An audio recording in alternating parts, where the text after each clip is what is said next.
አንድ የምትወደድ ሰው ልንገራችሁ፣ ሶስና የምትባል ሰው መጽሐፍ ቅዱስ ላይ ያለች የአንድ ጥሩ ሰው ባለቤት ናት። እግዚአብሔርን የሚፈራ ባል አላት። እሷም እግዚአብሔርን የምትፈራ ሰው ናት። የአይሁድ መምህራን መጡና ምንድን ያደረጓት?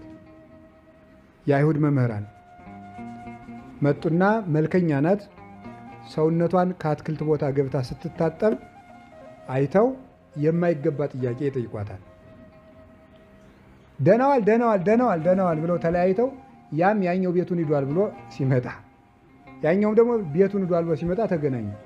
አይ እንግዲህ ተማክረን ፈቃዳችንን ፈጽም ብለው ሳያፍሩ ለሁለት ይጠይቋታል። ይሄ ነገር ሀፍረት ነው። እኔ እግዚአብሔር የሰጠኝ ባል አለኝ ትላቸዋለች። አይሆንም ብለው እምቢ አሏት። እምቢ ካልሽማ ዝሙት ስትሰራ ያዝናት ብለን ለሕዝቡ እንናገራለን። በአይሁድ ስርዓት ደግሞ ዝሙት ስትሰራ የተያዘች ዘንድ ሰው በድንጋይ ትወገራለች። ስለዚህ የእኛን ተሰሚነት ደግሞ ታውቂዋለሽ፣ ስለዚህ ትወገሪያለሽ አሏት።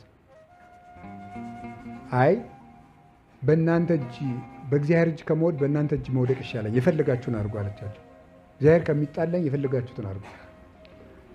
ተነሱና ስሙ፣ እስራኤልን በሙሉ ሰብስበው በስደት ሀገር ይችን ሴት ከባሏ ውጭ ስታመነዝር አግኝተናታል አሉ።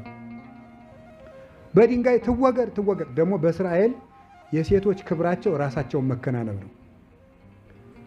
ራሷን ትግለጠው ራሷን አሉ። ክብር የላትም ይች ልትከናነብ አይገባትም አሉ። ሊቃውንቱ ግን በምስጢር ይላሉ፣ በምስጢር ውበቷን መጥገብ ፈልገው ነው። ከዚያ በኋላ ታውርድ ክንብንቧን አሉ። አወረደች። ምን አደረጉ? ሰው ሁሉ ትገደል ብሎ ወሰነ። እሷ ግን አሁንም ተስፋ ማን ነበረ? እግዚአብሔር። ነገር አለቀ፣ ተወሰነ፣ ትወገር ተብሎ ወደ መወገሪያ ቦታ ሲወስዷት አንድ ድንገት አንድ ወጣት እጁን አወጣ። እኔ ከዚች ሴት ደም ንጹሕ ነኝ አለ። ማን ነው? ዳንኤል ይባላል። የስሙን ትርጓሜ ማብራችሁ ተመልከቱ። ዳንኤል ማለት እግዚአብሔር ዳኛ ነው ማለት ነው።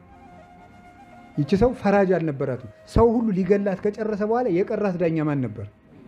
እግዚአብሔር ቀርቷት ነበር። ሁሉ ወስኗል፣ እግዚአብሔር ግን ነበረ። ያ ሁሉ ልብ በሉ፣ ተሰሚ ሰዎች በሚናገሩበት ቦታ እነዚያን ሰዎች ሁሉም የሚሰማቸው፣ እኛን ግን ማንም የማይሰማን በሆን ቦታ የሞት ውሳኔ ከተወሰነ በኋላ ተስፋን መያዝ እንዴት ያለ ከባድ ነው። ተስፋ ግን አያሳፍርም። ዳንኤልን አስነሳ። እንዴ ቆይ እነዚህ ሰዎች እንመርምራቸው መጀመሪያ ተባለ። ለብቻ አደረገና መስቀለኛ ጥያቄ ጠይቃቸው። አንተ ከምን ዛፍ ስር ነው ያለ? ከሾላ።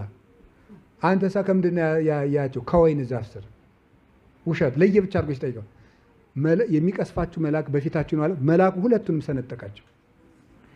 ይገርማችኋል። እነዚህ ሁለት ሰዎች ሁለቱም ለፍላጎታቸው ይፈልጓታል። እምቢ ስላላቻቸው ግን የጠላት ለእኔም ወዳጄ ነው ተስማሙ። ይገርማል እኮ ተስማሙ። እነዚህ የተለያየ ዓላማ ያላቸው ቤተ ክርስቲያንን ለማጥፋት ሲሉ የሚስማሙ ሰዎች ናቸው። ይገርማቸዋል።